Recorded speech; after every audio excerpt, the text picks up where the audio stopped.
endiguer l'immigration clandestine. Par contre, à aucun moment pour le moment, il n'a abordé la question de la suppression de la carte de séjour territorialisée. Pourtant, c'est la demande majeure des collectifs, des forces vives, de la population ici à Mayotte. Gérald Darmanin qui va s'approcher de nous dans quelques instants. Vous allez pouvoir l'entendre et l'écouter donc pour une première prise de parole dès son arrivée à Mayotte. Et Gérald Darmanin qui va prendre la parole, qui s'apprête à prendre la parole. Les premiers mots de Gérald Darmanin. Bien, d'abord, je suis heureux d'être ici à Mayotte une nouvelle fois avec Marie Guévenoux, la nouvelle ministre déléguée aux Outre-mer qu'a nommé Monsieur le Président de la République et Monsieur le Premier ministre, qui fera un travail avec l'ensemble des territoires ultramarins. Je remercie Marie d'avoir proposé que le premier déplacement qu'elle puisse faire dans ce cadre de ses fonctions soit à Mayotte. Comme vous le savez, depuis maintenant plus de 3 ans, je suis régulièrement à Mayotte et je sais qu'il y a à Mayotte toutes les chances de réussir. Il y a en même temps la situation que nous connaissons aujourd'hui, qui est une situation évidemment extrêmement difficile pour les Mahorais, avec des barrages dont je veux dire qu'on peut comprendre les revendications, et nous sommes ici venus à la demande du Président de la République pour y répondre. Mais ces barrages, d'abord, handicapent l'île de Mayotte en premier. Handicap économiquement, avec une difficulté économique et du chômage. La ministre déléguée va recevoir la délégation des entreprises qui lui a demandé rendez-vous. Handicap au point de vue de la sécurité, puisque ces barrages font naître aussi de la violence. Et on profite parfois de ces barrages pour commettre des actes de violence. Alors je sais que ce n'est pas le souhait de l'immense majorité de la population. Handicap sanitaire, puisque le non-ramassage des détritus peut poser des questions évidemment de salubrité et de maladie.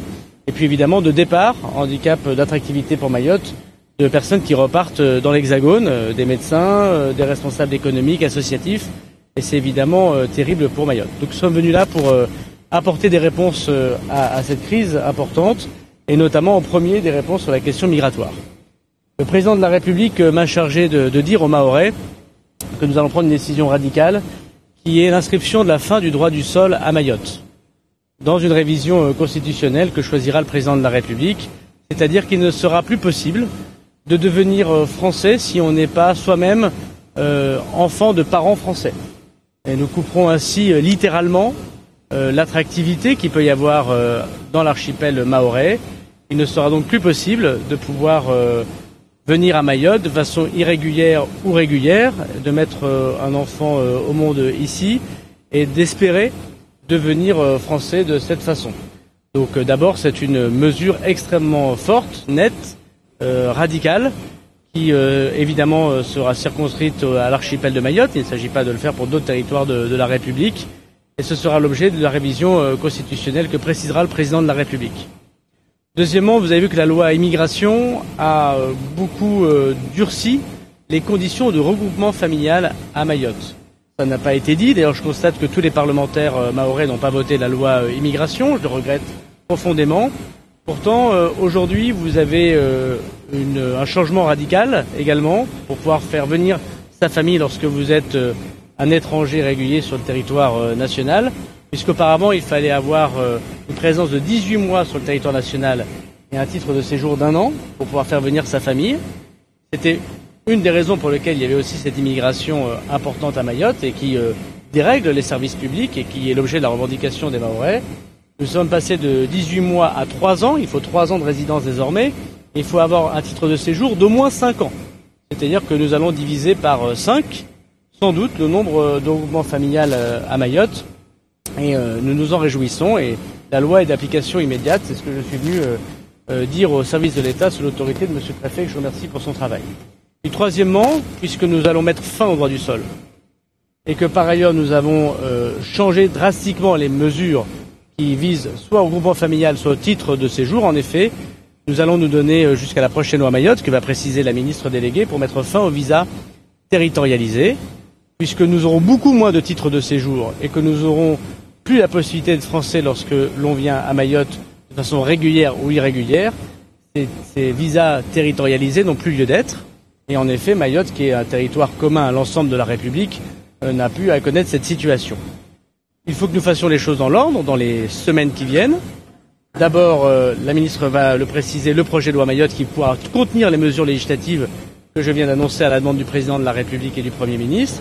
Et puis ensuite, et ça nous le verrons évidemment dans le travail que nous ferons dans quelques instants avec les élus et les collectifs et les citoyens que nous allons rencontrer tout au long de la journée, mettre en place d'autres dispositions, parce que Mayotte, c'est évidemment pas qu'une question migratoire, c'est évidemment beaucoup d'autres sujets économiques, sociaux, environnementaux. Je vais laisser Madame la ministre déléguée préciser le deuxième point et après on répondra à vos questions. D'accord, merci.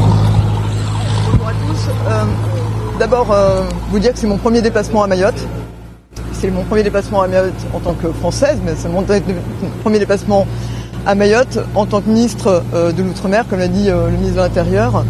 Au vu de la situation, il semblait évident pour moi de me rendre immédiatement ici à Mayotte. Je vais rappeler quelque chose qui est une évidence pour les Mahorais. Mayotte, c'est la France.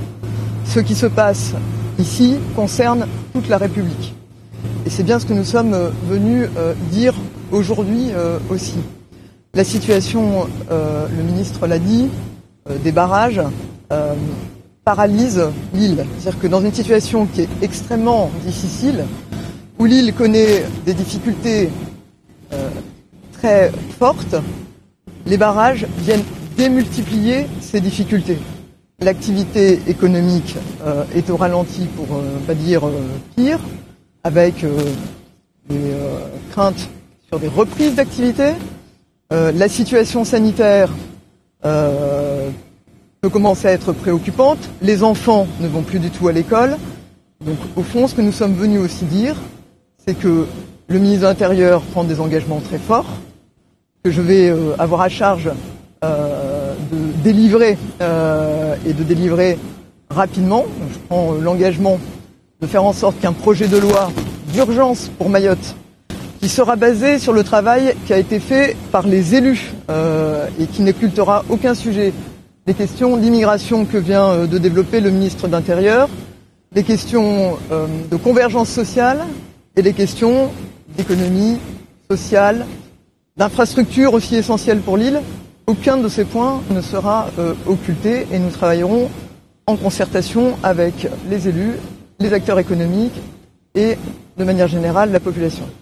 Et enfin, pour ce projet de loi qu'on souhaite pouvoir présenter au Conseil des ministres avant l'été, je reviendrai dans un mois ici à Mayotte pour m'assurer que l'ensemble des dispositions annoncées par le ministre de l'Intérieur et que le travail qui se fait autour de ce projet de loi d'urgence soit dans le bon ordre.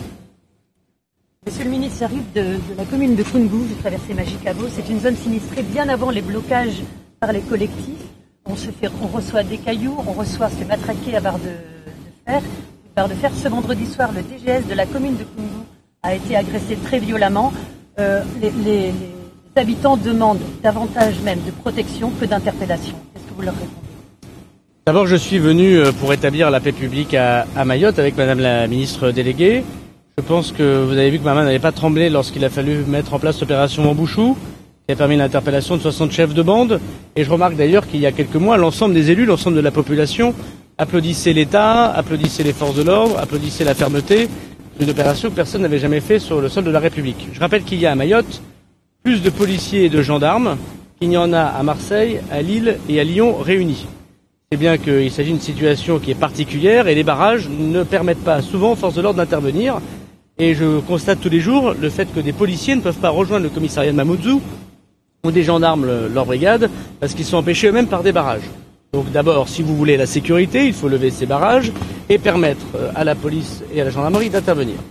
Deuxièmement, je suis venu, comme vous l'avez vu, avec une équipe de 15 militaires du GIGN qui vont rester sur l'île et qui vont procéder dans les prochaines heures et les prochains jours à des interpellations systématiques, aidés par cela par les équipes de le peloton de la garde républicaine qui ont été envoyées voilà une semaine, et aussi par, et ça c'est très important, les enquêtes judiciaires que nous avons menées et qui permettront dans les prochains jours de faire des interpellations massives et très importantes contre la délinquance. Je condamne évidemment tous les actes de violence, à commencer par celui qui a touché Monsieur le Directeur Général des services.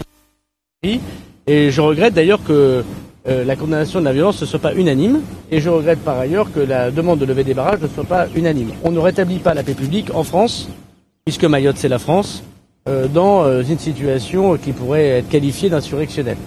Donc je suis venu avec la ministre déléguée apporter des réponses extrêmement fortes.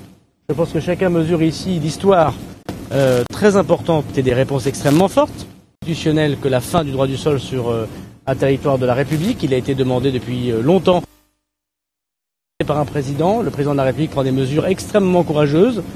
La fin du visa territorialisé était une demande qui date depuis plus de 30 ans. Je crois que le président de la République, en prenant cette décision, veut dire aux Mahorais qu'il les a entendus. Il est évident qu'après cette journée où nous rencontrerons l'ensemble des acteurs, nous rétablirons la paix publique sur l'île et qu'il n'y aura plus raison de tenir en effet des barrages qui empêchent les forces de l'ordre et les forces de secours aussi d'intervenir. Je veux aussi dire que nous allons traiter le camp qui aujourd'hui est celui de Cavani. Comme je l'ai dit, je suis venu par ailleurs avec d'autres directeurs de mon administration. L'ensemble des directeurs d'administration du ministère de l'Intérieur sont là, à commencer par le directeur général de l'OFPRA, c'est-à-dire le grand patron de l'asile en France, mais aussi le directeur général de l'OFI, qui s'inquiète notamment du retour des personnes dans leur pays. Nous avons une difficulté particulière venant de l'Afrique des Grands Lacs, incontestablement, du fait de la misère et de l'islamisme qui touche l'Afrique des Grands Lacs et des populations qui fuient cette misère, mais Mayotte n'a pas à le subir. Et donc c'est pour ça que nous allons mettre fin à ce camp de Cavani, rapatrier en hexagone les personnes qui ont obtenu l'asile, qui ne resteront pas donc à Mayotte, comme j'ai commencé à le faire voilà 10 jours, et bien sûr renvoyer de façon évidente, rapide et efficace ces personnes qui n'auront pas obtenu l'asile, soit par des départs volontaires, et nous y mettrons des moyens. Vous savez, Mayotte n'est pas éligible à un dispositif de départ volontaire avec de l'aide financière pour repartir dans les pays d'origine, ce que nous faisons en hexagone. C'est pour ça que le patron de l'OFI est là pour pouvoir mettre ça en place avec des dispositions qui pourront naître dans le projet de loi Mayotte.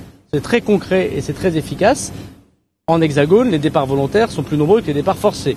Et donc c'est vraiment très important pour lutter contre l'immigration irrégulière. C'est un changement radical pour Mayotte. Et puis évidemment, des départs forcés dans un nouveau centre de rétention administratif. Je vous rappelle qu'il y aura un deuxième centre de rétention administratif qui sera construit à Grande-Terre par ailleurs, mais aussi des assignations à résidence. Donc la sécurité sera rétablie dans l'île une fois que nous aurons passé cette journée de discussion avec les annonces très fortes que nous devons faire. Merci. Prenez vos affaires pour partir. Ouais. Alors, un Gérald Darmanin très ferme dans son discours. D'ailleurs, on retient sa dernière phrase, le rétablissement de la sécurité après cette journée à Mayotte. Donc, il a annoncé quand même pas mal de choses. Il